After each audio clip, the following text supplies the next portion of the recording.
नमस्कार दोस्तों, ocean network में आपका स्वागत है। सीधे जुड़ लेते हैं विजय सरदाना साहब के साथ और फिर चर्चा को शुरू करते हैं। विजय जी, बहुत स्वागत है आपका। नमस्कार। नमस्कार सर। विजय जी, केस तो सॉल्व कर दिया संजय सिंह ने जेल से बाहर निकलते ही। उन्होंने कहा प्रेस कॉन्फ्रेंस करके कि शराब घोटाला तो भारतीय जनता पार्टी ने किया है। तो जब इतनी आसानी से इन्होंने केस सॉल्व कर दिया, तो जो बाकी की एजेंसियां लगी हुई हैं, सीबीआई, ईडी, इतने सारे लोगों को पकड़ चुकी है, इतनी गवाहियां हो चुकी, इतने दस्तावेज आ गए, सब कुछ हो गया, एक एक करके ये सारे तिहाड़ भी भेज दिए। तो संजय सिंह को सीधे अब राउज एवेन्यू कोर्ट जाना चाहिए, मजिस्ट्रेट को बताना चाहिए कि साहब केस तो ये रहा, ये तो भारतीय जनता पार्टी ने शराब घोटाला किया है, आप हमारे लोगों को क्यों गिरफ्तार कर रहे हो। ओंकार जी, सबसे पहले आपको और सभी दर्शकों को मेरा प्रणाम। जी, बहुत स्वागत है। सर सर पहले दिन से मैं ये कह रहा हूं, एक ही सवाल का जवाब अगर संजय सिंह ने आज दे दिया है तो बहुत अच्छी बात है। मैं पहले दिन से ये कह रहा हूं कि शराब नीति को बदलने का आइडिया किसका था। अगर ये बीजेपी का आइडिया था तो ये तो बहुत अच्छी बात है। आप जाके कोर्ट में नाम दे दीजिए कि सर ये बीजेपी के लोग थे और इन लोगों ने शराब नीति बदलने के लिए केजरीवाल पे दबाव डाला और केजरीवाल साहब ने मना कर दिया। फिर इन्होंने एक डमी चीफ मिनिस्टर बनाया और रातों रात वो पॉलिसी अप्रूव करवा दी और सुबह तक केजरीवाल साहब को दोबारा रीइंस्टेट कर दिया चीफ मिनिस्टर। तो ऐसा अगर कुछ हो सकता है, अगर इस कहानी में, क्योंकि चौथी पास राजा की कहानी और दुनिया भर की कहानियां सुनाना आम आदमी पार्टी का एक ट्रेंड हो गया है। क्योंकि दिल्ली का ट्रांजैक्शन ऑफ बिजनेस रूल 1993, अगर मैं कहूं सेक्शन 9, अगर आप उसको पढ़ें तो बहुत साफ है कि कोई भी एक्टिविटी जो शेड्यूल में दी गई है वो बगैर चीफ मिनिस्टर के कंसेंट के हो नहीं सकती। और उसमें एक है पॉलिसी बदलना, टैक्स रेट बदलना। ये दो काम ऐसे हैं जो बगैर चीफ मिनिस्टर के कंसेंट के हो नहीं सकते। तो क्या संजय सिंह ये कह रहे हैं कि ये काम बीजेपी ने किया है, इसका मतलब उस समय सत्ता बीजेपी की थी, या बीजेपी ने केजरीवाल को धमका के किया है, या केजरीवाल एक्चुअली बीजेपी का आदमी है, उसने कर दिया और अब गेम खेल रहा है, डबल एज शॉट जिसको बोलते हैं। क्या ये स्थिति है? तो संजय सिंह ये भी थोड़ा सा क्लियर कर दे तो मुझे लगता है देश की जनता के लिए सहूलियत हो जाएगी। ये उल्टा चोर कोतवाल को डांटे, यानी जो प्रधानमंत्री ये कह रहे हैं कि हम तुष्टीकरण की जो राजनीति है ये खत्म करेंगे, हम वंशवाद की राजनीति खत्म करेंगे, हम भ्रष्टाचार को खत्म करेंगे, हम आतंकवाद, नक्सलवाद और भ्रष्टाचार पर जीरो टॉलरेंस रख रहे हैं, लेकिन ये तो उल्टी गंगा बहा रहे हैं, यानी चोरी भी करेंगे, लूटपाट भी करेंगे, रिश्वत भी लेंगे, और वो ऑन रिकॉर्ड भी आ गई है, दस्तावेज भी अब सारे ईडी के पास हैं। और ये जो है पकड़े गए, रंगे हाथ पकड़े गए, और उल्टे जो है कोतवाल को डांट रहे हैं कि चोरी तुमने की है, हमने थोड़ा की है, तुम हवालात में जाओ। ये तो सर इस आम आदमी पार्टी की नींव इसी पे ही पड़ी है ना, चोरी और सीनाजोरी, झूठ बोलो। केजरीवाल अपने पोस्टर खुद लगवाते थे इंडिया अगेंस्ट करप्शन के और खुद ही कालक पोतवाते थे कि मेरे ऊपर कालक पोत दी किसी ने। अपने ऊपर स्याही भी खुद डलवाते थे। ऑटो रिक्शा के अंदर भी बैठ के कहानी सुनाते थे, बाद में कुछ और निकल गया। तो ये तो इनको पता है। सी, ये पूरा जो गुब्बारा है, this is based on media publicity. तभी तो करोड़ों रुपए, हजारों करोड़ रुपए इन्होंने अपने 10 साल के कैरियर में मीडिया पे न्यौछावर किए हैं। अगर काम किया होता, ईमानदारी की होती, तो इतना सारा सब कुछ करने की जरूरत नहीं थी। क्योंकि इनको पता है कि झूठ परोसने से भारत की जो 80% जनता है, जो पढ़ती नहीं है, जो सिर्फ सुनी सुनाई बातों पे चलती है, और फिर इनको पता है कि मीडिया एक बार छापेगा तो फिर दुनिया भर के इनके भी यूट्यूब के लोग हैं, वो भी कट पेस्ट करके शुरू हो जाएंगे, कोई तथ्यों को वेरीफाई करेगा नहीं। तो ये सब झूठ की राजनीति है जो चल रही है। और जब चल रही है और दुकान चल रही है तो किसको एतराज है सर? चलने दो। आतिशी मारलेना का बयान आपने भी सुना होगा। जब ये जमानत पर रिहा होकर के बाहर आए और पार्टी मुख्यालय में एक जश्न का माहौल था, तालियां बजा बजा करके कोई गीत गा रहे थे, तब उन्होंने ये बयान दिया कि आज ईमानदारी की जीत हुई है। क्या ये बरी कर दिए गए हैं सुप्रीम कोर्ट के द्वारा या राउज एवेन्यू को ये पीएमएलए कोर्ट के द्वारा? क्या इनको वाक़ई ईमानदार घोषित कर दिया गया है या शर्तों के साथ इनको बाहर आने दिया गया है कि ये शर्तें हैं, पासपोर्ट जमा कराइए, शराब घोटाले पर आप बयानबाज़ी नहीं करेंगे, सबूतों के साथ आप छेड़छाड़ नहीं करेंगे, दिल्ली एनसीआर से बाहर जाएँगे तो ईडी को, कोर्ट को आपको बताना पड़ेगा, गूगल पर आपको लोकेशन खोल के रखनी पड़ेगी। तमाम शर्तों के साथ इनको ज़मानत दी गई है और कोर्ट को लगे हाथ ये भी कहा है कि इसको बस अपवाद मानें, इसको ये ना मानें कि बाकी लोगों के लिए भी अब ज़मानत के दरवाजे खुल ही गए हैं। इसके बावजूद ये ईमानदारी के प्रमाण पत्र बाँट रही हैं। सर मैंने कहा ना, ये तो इनका, आपको याद होगा केजरीवाल सबको सर्टिफिकेट बांटा करते थे। अगर आप किसी पे भी आरोप लगाते थे वो खुद ही बोलते मैंने कागज देख लिए हैं, सब कुछ ठीक है, मैं कह रहा हूं ना everything is normal, everything is good. तो ये तो खुद ही जज हैं, खुद ही वकील हैं, खुद ही मुजरिम हैं, खुद ही फैसला सुनाते हैं, वो भी अपने फेवर में। ये कोई नई बात नहीं है, ये इनका एक ट्रेंड है, इसलिए इनकी बातों में क्रेडिबिलिटी रही नहीं। और दूसरी बात कि साहब ईमानदारी का सर्टिफिकेट, अभी तो मैं पहली बार सुन रहा हूँ कि अगर आप ईमानदार हैं और आपने कुछ गड़बड़ नहीं करी है तो आपको पासपोर्ट जमा कराना पड़ेगा, आप बाहर नहीं जा सकते। एनसीआर के बाहर जाएंगे तो आपको अपना जीपीएस टैगिंग ऑन रखना पड़ेगा लाइक ए क्रिमिनल। अब इतना अगर कोर्ट की तरफ से अगर आपको हिदायत दी गई है कि आप पुलिस की नजर में ही रहेंगे जहां भी आप जाएंगे, क्योंकि पहले क्या होता था जब इस तरह की घटनाएं होती थी तो ये कहा जाता था आप रोज सुबह जाके थाने में हाजिरी देंगे ताकि आप फरार ना हो जाए। तो ये उसी कैटेगरी का, अब आपको रोज थाने नहीं जाना है, आपको जीपीएस ऑन रखना है ताकि पुलिस जब चाहे आपको ट्रैक कर सके। तो ये बहुत सिंपल सी बात है सर, कि ये घोषित अपराधी हैं, कोर्ट की नजरों में इनको बेल पे रिहा किया गया है और शर्तों के साथ रिहा किया गया ताकि ये फरार ना हो जाए। और फरारी से बचने के लिए या फरारी को ट्रैक करने के लिए ये सारे कोर्ट की तरफ से दिशा निर्देश है। उसके बाद भी अगर ये ईमानदारी का चोगा पहन कर ये कहते हैं देखिए हम बरी हो गए, अब इनकी जितनी समझ है ये उतनी बात करेंगे। और जहां तक बात है झूठ बोलने की, तो ये पूरी पार्टी का आधार ही वही है, तो अब इसमें चर्चा का तो कोई मुद्दा ही नहीं रहता है। मीडिया में अलग-अलग मीडिया हाउसेज़ में, टेलीविज़न चैनलों में होड़ लगी हुई है, संजय सिंह के इंटरव्यू करने की। और एक इंटरव्यू मैं देख रहा था जिसमें ये कह रहे हैं कि ये तो केस ही पूरा फर्जी है और बिना सबूत के दिल्ली के चीफ मिनिस्टर को गिरफ्तार किया गया है। सरदाना जी थोड़ा-सा रोशनी डालिए दर्शकों के लिए, ये केस कितना फर्जी है या कितना असली है और बिना सबूत के क्या केजरीवाल को गिरफ्तार किया गया है? सर सवाल इस बात का है कि इनको भी तो जमानत पे रिहा किया गया है और इनको भी तो अरेस्ट किया गया था। अगर केस फर्जी है तो सुप्रीम कोर्ट के जजेस को समझ में नहीं आ रहा है, हाई कोर्ट को समझ में नहीं आ रहा है, ट्रायल कोर्ट को समझ में नहीं आ रहा है, सिर्फ हिंदुस्तान में समझदार यही लोग रह गए। तो ये इनडायरेक्टली ये कहना चाह रहे हैं कि हिंदुस्तान की जुडिशरी नकारा है, उनको कुछ समझ में नहीं आता है, ये जो बोलेंगे वही सही है। बाकी हिंदुस्तान में ना कोई एजेंसी है, ना कोई कोर्ट है, ना कोई जज है, ना कोई इन्वेस्टिगेटिंग ऑफिसर है जिसको कोई समझ है।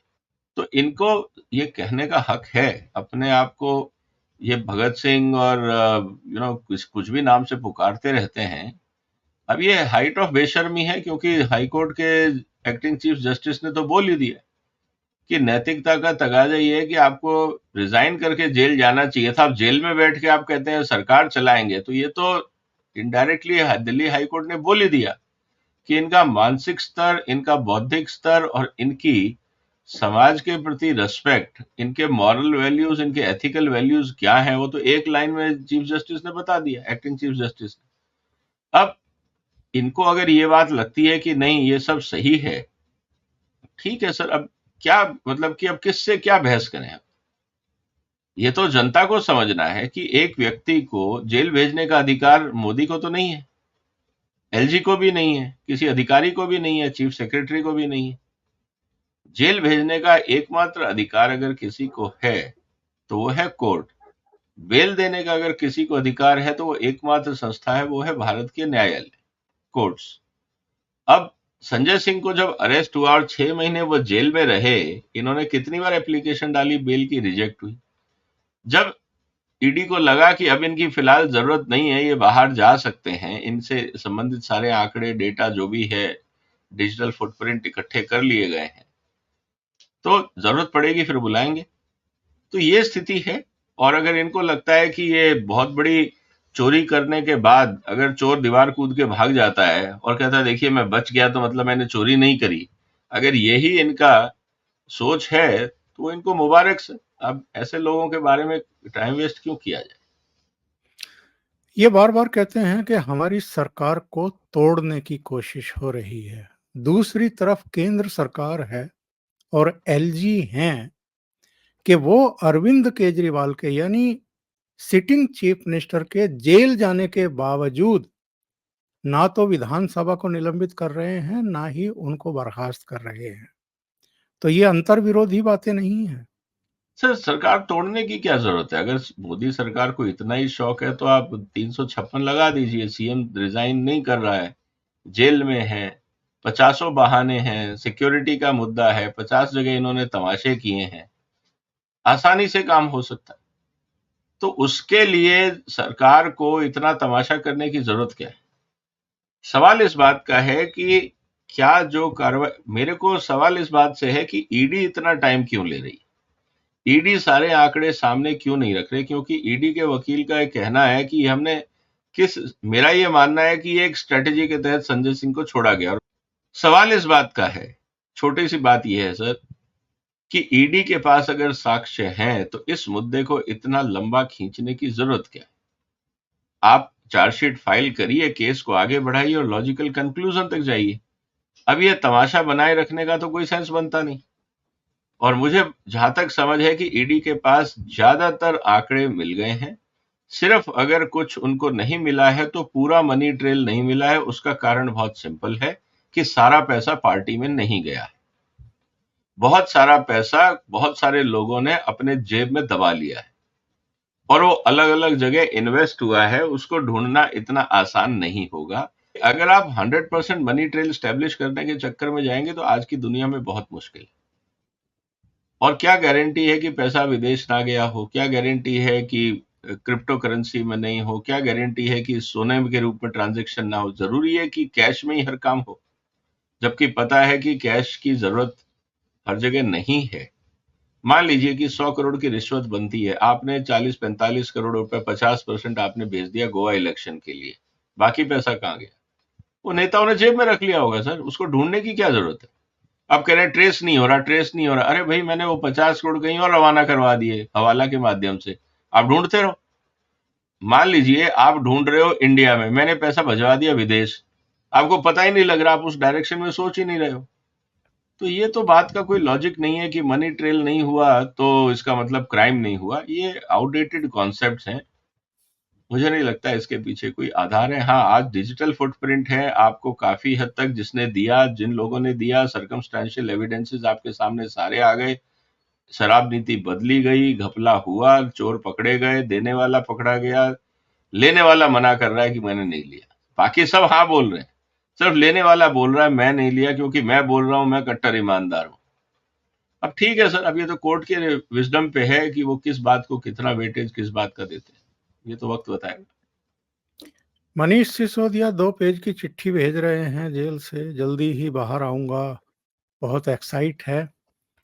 और उधर सुनीता केजरीवाल चीफ मिनिस्टर की उसी सीट पर बैठ कर के, और अब तो डॉक्टर अंबेडकर और सरदार भगत सिंह के बीच में सिंकचो के पीछे खड़े हुए दिखाई दे रहे अरविंद केजरीवाल की फोटो भी उन दोनों महान हस्तियों के ठीक बीच में उन्होंने लगा ली है। वो भी हर दूसरे तीसरे दिन एक वीडियो बनाने के लिए बैठ जाती हैं उसी सीट पर, चीफ मिनिस्टर वाली पर, और कहती हैं कि अरविंद केजरीवाल जी ने विधायकों के लिए संदेश भेजा है, कभी कहती हैं सौरभ भारद्वाज के लिए भेजा है, कभी आतिशी मारलेना के डिपार्टमेंट के लिए भेजा है। ये जो पत्राचार चल रहा है, ये क्या चुनाव ही लड़ा जा रहा है जेल से? क्या संदेश और संकेत देने की कोशिश हो रही है? झगड़ा इस समय सर वर्चस्व की लड़ाई का है कि अगर केजरीवाल को तो बहुत क्लियर पता है कि अगर एक बार हाथ से पार्टी और सत्ता चली गई तो दोबारा इस जिंदगी में मिलने वाली नहीं है। तो वो कुछ भी करेंगे, किसी भी लेवल तक गिरेंगे सत्ता बचाने के लिए और अपनी कुर्सी बचाने के लिए और पार्टी बचाने के लिए। क्योंकि अगर आप चीफ मिनिस्टर होते हैं तो आपको बहुत सारे प्रिविलेजेस होते हैं, आप एक कॉन्स्टिट्यूशनल पोजीशन पे, आपके सारे खर्चे टैक्स पेयर उठाता है, आपके वकीलों के खर्चे भी वही उठाता है। तो पहली बात तो केजरीवाल को पता है कि अगर मैं कुर्सी से गया तो मेरे पीछे जो भारत सरकार और दिल्ली के टैक्स पेयर का पैसा है वो तिजोरी चली जाएगी। दूसरा, जो पार्टी फंड इकट्ठा किया है मैंने आम आदमी पार्टी में, जो भी पैसा पड़ा है वो मेरे हाथ से चला जाएगा तो मैं फिर किस काम करेगा? ये करने थोड़ी मैंने नौकरी छोड़ी थी। मेरे तो एम्बिशन ये थे कि भाई जो काम मैं नौकरी में बैठ के नहीं कर पा रहा हूँ और पॉलिटिशियन कर लेते हैं, लालू जी जैसे कर लेते हैं, बाकी लोग कर लेते हैं और फिर पूरी जिंदगी ऐश करते हैं, तो मैं भी वो क्यों नहीं कर सकता हूँ? मैं तो उनसे ज्यादा पढ़ा लिखा हूँ। तो ये एक सोच है जिसके कारण ये पूरा गेम प्लान बनाया गया, नहीं तो अपने से ज्यादा काबिल लोगों को पार्टी से निकालने का कोई औचित्य नहीं था। अब जब वो कर लिया है खेल तो पूरा खेलेंगे।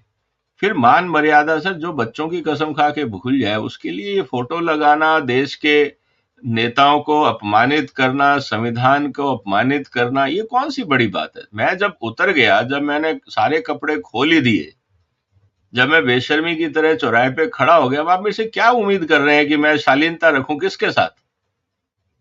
मेरे को रखनी नहीं है सर। आपके लिए प्रॉब्लम है कि मैं सच नहीं बोल रहा हूं, मैंने कपड़े नहीं पहने हुए, वो आपकी प्रॉब्लम है, मेरी थोड़ी है। मैं तो चौराहे पे नंगा होके खड़ा हूं। अब आपको बुरा लग रहा है, वो आपकी प्रॉब्लम है, मेरी तो नहीं है। तो केजरीवाल साहब अगर अपनी फोटोज महान हस्तियों के बीच में लगा देते हैं, वो आपकी प्रॉब्लम है, उनकी क्या है? वो तो कह रहे हैं ये लोग कौन है। जब वो भारत के संविधान के स्थापित एलजी द्वारा शपथ लेके विधानसभा में जाते हैं और फिर कहते हैं एलजी कौन होता है? जिसने तुम्हें शपथ दिलाई, जिसने तुम्हें चीफ मिनिस्टर बनाया कॉन्स्टिट्यूशन के हिसाब से, और आप अगले दिन जाके कहते हैं एलजी कौन होता है विधानसभा में, तो इसका मतलब संविधान क्या होता है, राष्ट्रपति कौन होता है? तो जो आदमी इस लेवल तक जा सकता है, तो ये फोटो वोटो लगाने की आप क्यों चिंता कर रहे हैं सर? ये आपकी प्रॉब्लम है, मेरी या केजरीवाल की प्रॉब्लम नहीं है। हम तो चौराहे पे नंगा होने आए थे, हम हो गए। आप रोते रहिए कि यार ये तो बहुत गलत पोस्चरिंग हो रहा है, वो आपको सोचना है, मुझे थोड़ी सोचना है। इतने बड़े कांड करने के बावजूद, जेल जाने के बावजूद इनको लगता है कि अभी भी ये विक्टिम कार्ड खेल सकते हैं? क्योंकि हिंदुस्तान की जनता है सर, उनको लगता है कि भाई विक्टिम कार्ड है तो चलाते रहो। क्योंकि यहाँ पे करना क्या है सर? फ्री बिजली देना है, फ्री पानी देना है, कुछ लोगों को सब कुछ फ्री चाहिए और बदले में वो वोट बेचने को तैयार है। ठीक है सर, राजनीति अगर हिंदुस्तान की यही है तो है, उसका फायदा ये उठा रहे हैं। अब जनता को सोचना है कि वो कितना, जनता भी तो गिरने वाली है ना। अगर आपको कोई खरीदना चाहता है और आप बिक जाते हैं तो गलती किसकी है सर? मैं तो खरीदार हूं, मैं तो बाजार में आ गया, मंडी लगी हुई है भाई। आज मैं खरीदार हूं, मेरी जेब में पैसा है या मेरी जेब में फ्री बिजली का टोकन है या फ्री बिजली या पानी का है या कुछ और भी फ्री में दे रहा हूं। अगर कोई उस ट्रैप में आता है तो गलती किसकी है? ये तो बेट है। आप चूहा कैसे पकड़ते हैं सर? पिंजरे के अंदर बेट लगाते हैं ना, ऐसे थोड़ी लिख देते हैं वहां पे कि मैं अब तुम्हें पकड़ने आया हूं, तुम आना चाहते हो तो आ जाओ। चूहा ऐसे थोड़ी आता है। आप पिंजरे में बेट लगाते हो, उस लालच के अंदर चूहे फंस जाते हैं। तो इंसान भी वही है, इंसान अपने लालच के ट्रैप में आ जाता है, चाहे वो राजनीति हो या पर्सनल लाइफ हो। इसमें मुझे तो कोई ताजुब नहीं लगता। ये राजनीति का खेल है, ये लोगों की अपनी समझ के ऊपर है, और जो लोग उस ट्रैप में आना चाहते हैं दे आर मोस्ट वेलकम। जिंदगी उनकी है, वोट उनका है, वो जैसा चाहे करें। एलजी को होम सेक्रेटरी को चिट्ठी लिखनी पड़ रही है कि ये लोग उनके ऑफिस की छवि खराब करने पर आमादा हैं। सर, जिसने संविधान को नहीं छोड़ा, जिसने गांधी को नहीं छोड़ा, जिसने भगत सिंह को नहीं छोड़ा, जिसने अंबेडकर को नहीं छोड़ा, जिसने संसद को नहीं छोड़ा, जिसने न्यायालयों को नहीं छोड़ा, एलजी कौन होते हैं सर? एलजी हायरार्की में तो बहुत नीचे हो गए ना। हमने जब किसी को नहीं छोड़ा, हमने सबको बदनाम किया, सबकी टोपी उछाली, आप कौन है? आप कह रहे हैं कि मेरी टोपी उछाली जा रही है, तो भैया हमने किसकी छोड़ी है जो आपकी छोड़ दें?